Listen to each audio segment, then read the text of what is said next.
One of my favorite fast foods is Taco Bell's Crunchwrap.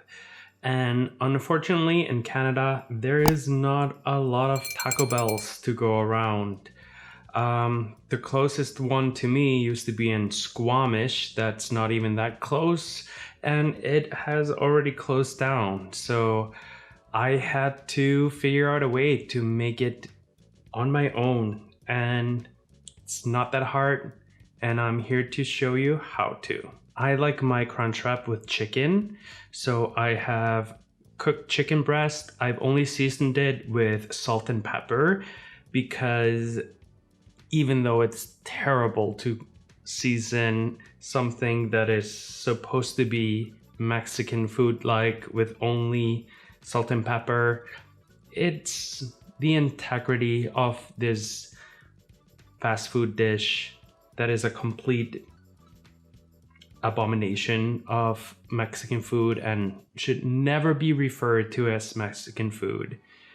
So just your plainly seasoned chicken, marbled cheddar cheese, sour cream, some queso. My favorite one is from Tostitos. I recommend using it room temperature warm if you have it in the fridge already, because after you open it, you should store it in the fridge. Just warm it up in the microwave or in a pot to get it up to room warm temperature.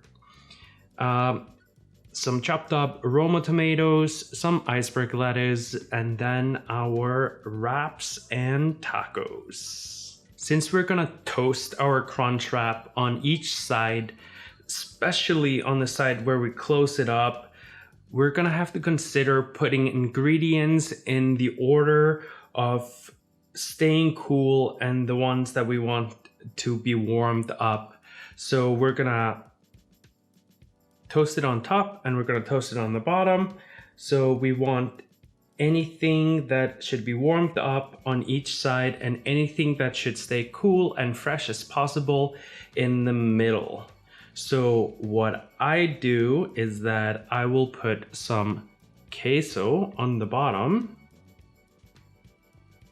because warmed up queso is delicious. And then I'll put some iceberg lettuce, followed with the tomatoes,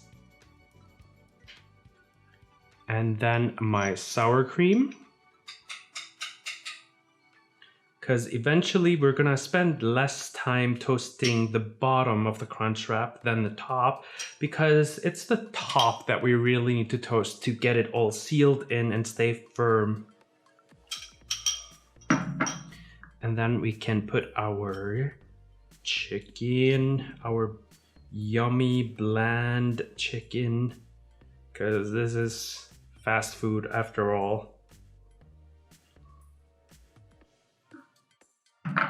And then we'll add the cheese, because we want that cheese to be a little bit melty, and finding flat tacos is difficult, so I just use hard tacos, break them in half, put them on top. You put a small taco on here, and then you just fold it on top.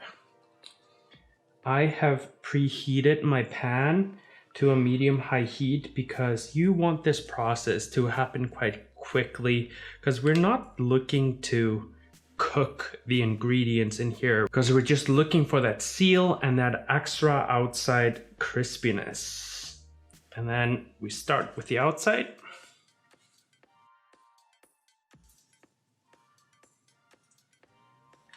Can get that cheese all nice and melty in there, but also not too melty. It's nice when the cheese is kind of in that in-between stage.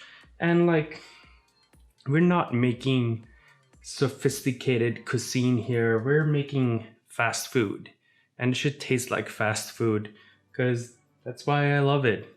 Who doesn't love fast food? There's something wrong with you who don't love fast food. And just give it a good flip. Want it like a little burn there, A little toastiness, because it's supposed to be crunchy and crispy.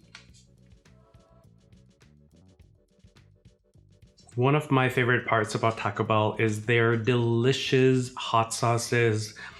If I lived closer to one, I would have gone and probably stole some or paid for them. They're free, I think, if you buy their food. The best alternative I've found is Old El Paso's taco sauce. I know this is the medium one. It's the only one that was currently available at the store. Otherwise, I would have picked the hot one. I would say it is the next best thing.